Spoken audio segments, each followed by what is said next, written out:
చేతుల మీదుగా trailer launch చేసుకోబోతున్నాము. Yes, perfect. ఎత్తుకెళ్ళాలి, నేను ఎత్తుకెళ్ళాలి, భయపడటానికి వెళ్ళాలి. అది కాదమ్మా, మీకు బొడ్డ గట్టిగా ఉంటుంది, వయసు కొంచెం వీక్గా ఉంటుంది. మేము యంగ్స్టర్స్ కాబట్టి మీ గుడి గట్టిగా ఉంటుంది, మా గుడి వీక్గా ఉంటుంది.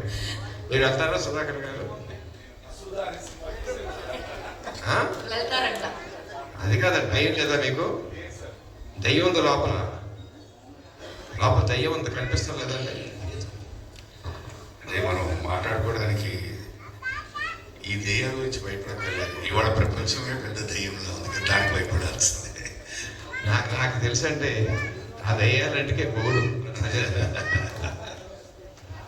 డెఫినెట్గా అందులో ఎలిమెంట్ అయితే ఉందో దాన్ని ఇంకా చాలా బాగా చూపిస్తాడు. ఆపరేషన్ భయపడతాడు, ఎంటర్టైన్ చేస్తాడు, ఆ జేబులు కూడా కొట్టేస్తాడు. మంచి కలెక్షన్స్ ఉంటాయి. All the best Rajendra, all the best. Vijendra sir, I want to ask you one question. ఎన్నో ఏళ్ళుగా మీరు మా రాజ్ గారిని చూస్తున్నారు. ఆయన గురించి ఏదైనా ఒక విషయం చెప్పమంటే టక్కన ఏం చెప్తారు సార్? ఎప్పుడూ ఏదో కొత్త ఫేసెట్ కనిపిస్తూ ఉంటుంది. మొత్తం అంతా ఒక అట్లకి చెప్పాలనుకుంటున్నాను. మొత్తం కంటి ముందు కనిపిస్తే చెప్తాం. ఎప్పుడో కొత్త ఫేసెట్ కనిపిస్తే ఇంకెన్నో తెలియదు కదా నాకు. ఎప్పటికైనా నాకు తెలిస్తే అప్పుడు మాట్లాడుతాను దాని గురించి. All the best. Thank you so much sir. Vijendra Prasad గారికి, సుధాకర్ గారికి, మీడియా మిత్రులందరికీ నమస్కారం అండి. ఈ మూవీలో ఒక మంచి రోల్ చేశాను నేను. రాజేంద్ర గారు నా మీద నమ్మకం ఉంచి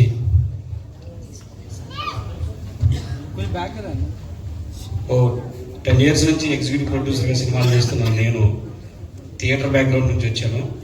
సో రాజేంద్ర గారు ఆ క్యారెక్టర్ నాకు బాగుంటుందని చెప్పి నాతో ఒక మంచి రోల్ యాక్ట్ చేయించారు. ఆఫ్టర్ లాంగ్ టైం థియేటర్ ప్లేలు చేసిన తర్వాత చాలా రోజుల తర్వాత ఈ సినిమాలో యాక్ట్ చేయడం జరిగింది. థియేటర్ అంటే ప్రసాద్ సార్ ఇక్కడే ఉన్నారు, ఆయన నారాయణ సార్ గారు కూడా మన ప్లేలకు వచ్చారు. అప్పుడు కొంచెం బక్కగా ఉండేవాడిని. సో ఆఫ్టర్ లాంగ్ టైం చేశాను. చాలా బాగా వచ్చింది సినిమా. నా పాత్ర చాలా బాగా వచ్చింది. డైరెక్టర్ గారు చాలా బాగా చేశారు. మేము సినిమా చేసేటప్పుడు కూడా నమస్కారం తెలియజేసుకుంటున్నాను. మన తెలుగు జాతి గర్వించదగ్గ రచయిత, మన భారతదేశ చలనచిత్ర సత్తాని ప్రపంచానికి గుర్తు చేసి మేము ఎందులోనూ తక్కువ కాదు అని కాల రెగిలేసేలా గొప్ప గొప్ప రచన చేసిన విజేంద్ర ప్రసాద్ గారికి మనస్ఫూర్తిగా పాదాభివందనాలు తెలియజేసుకుంటున్నాను సార్. అలాగే ఎన్నో చిత్రాల్లో మనల్ని అలరించిన శుభలేఖ సుధాకర్ గారికి sir thank you so much sir. అలాగే ఈ సినిమాలో నాకు పాటలు రాసే అవకాశం కల్పించిన కొండ రాజేంద్ర గారు, మేము కువేరా అని పిలుచుకుంటాం ముద్దుగా, చాలా రోజులుగా పరిచయం. ఈ సినిమాలో అన్ని పాటలు రాసే అవకాశం నాకు దక్కినందుకు సంతోషంగా ఉంది. మంచి మంచి బాణీలు ఇచ్చి ఒక మోడ్రన్ కోట్లో నా చేత పాటలు రాయించారు. డేవిడ్ జాండ్ గారు మ్యూజిక్ డైరెక్టర్, మంచి మంచి సింగర్స్ కూడా పాడడం జరిగింది. ఒక మంచి సాహిత్యాన్ని అందించారని నమ్మకం ఉంది. ఇటీవల వచ్చిన బాబు అనే సినిమాలో కంగారే పడకురా అని ఒక లైఫ్కి సంబంధించిన ఫిలాసఫికల్ సాంగ్ రాసాను, చాలా మంచి పేరు తీసుకొచ్చింది. అలాగే ఇప్పటి వరకు మిమ్మల్ని చూస్తూ పెరిగాను సార్. మీకు కూడా నా హార్ట్ఫెల్ విషెస్. సో సినిమా గురించి నేను ఫ్యామిలీ డ్రామా, రైటర్ పద్మభూషణ్, ప్రసన్నవదనం ఇలాంటి మంచి మంచి క్యారెక్టర్స్ చేస్తూ వచ్చాను.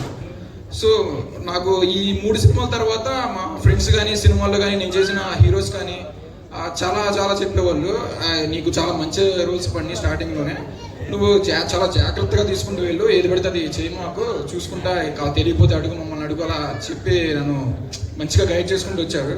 ఒకసారి కాల్ వచ్చింది రాజేంద్ర బ్రో నుంచి. సరే మంచిగా మీట్ అయ్యాము, షాప్లో అంతా బాగా మంచి పాజిటివ్ వైబ్స్ ఉన్నాయి.